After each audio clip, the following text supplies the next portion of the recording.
Our next guest says Microsoft and one other Dow stock hold the key to understanding what's next for this market. Let's go off the charts with Todd Gordon of tradinganalysis.com. Todd, what are you looking at? Hey, Melissa, it's kind of anticlimactic because you guys have already been talking about both stocks, but Microsoft, I mean, just a beautiful uptrend. And they say the stock markets are driven by fundamentals and not technical. I mean, you couldn't draw a more picture-perfect parallel trend channel. So this is the second stock repurchase program from 2016. It just expired. They announced the next one. We are towards the upper end of resistance. I trimmed half of my personal position a couple weeks ago. Wish I didn't. I added the other half today. You will encounter resistance at about 155. So just a heads up. And that's sourced all the way back from 2015. So just a beautiful uptrending chart. The other one, no surprise, JP Morgan, just a big, awesome breakout from a channel in an underperforming financial environment. I mean, it's hard to be bearish this market with these two charts right here. So looking at the breadth and some of the reasons why I think the broader markets will continue, let's take a look at advanced decline, the amount of advancing stocks minus declining stocks on the NYSE. And this is really interesting.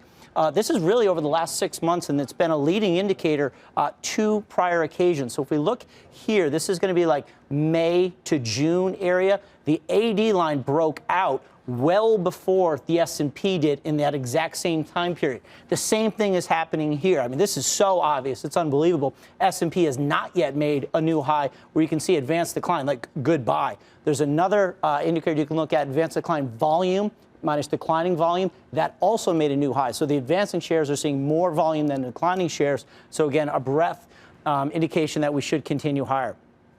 How high should we go? Well, if I put my beautiful Elliott wave hat on, which I love, the way I see this is we have a first push up. That's your first. Number one, a little bit of consolidation. This is your widespread participation for number three. Going back to Charles Dow, that's your widespread participation. This is your fourth wave, and I do see one more wave 5 push up. That doesn't come in. We don't find resistance until about 3,800 next 12 to 24 months in the S&P. So I think we're going higher. Wait, did you say 3,800, Todd?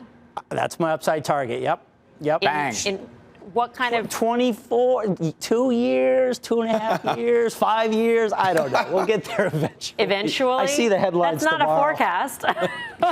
That is where technical resistance comes in. I mean, if you can see it, it just couldn't be any more perfectly drawn. I mean, we will encounter resistance. It depends on the angle of ascent. If we go straight up on a China deal, resistance comes in at 3,500. If it takes a long time to trickle up in a low vol environment, you know, it's a higher technical resistance. So it depends on the angle of approach. Wow. All right, Todd, thanks. Todd Gordon, tradinganalysis.com. Let's say it's even 3,500, what Todd said. Right. That's 500 points from here. I see resistance a little lower than Todd. I see the overshoot at 3075 and 3100. I mean, if you get a real overshoot level, you get to 3150. But as Todd said, he could be talking about a 2 to 5 year time horizon. We're talking about as soon as that deal is inked, you're looking at 3150. Yeah.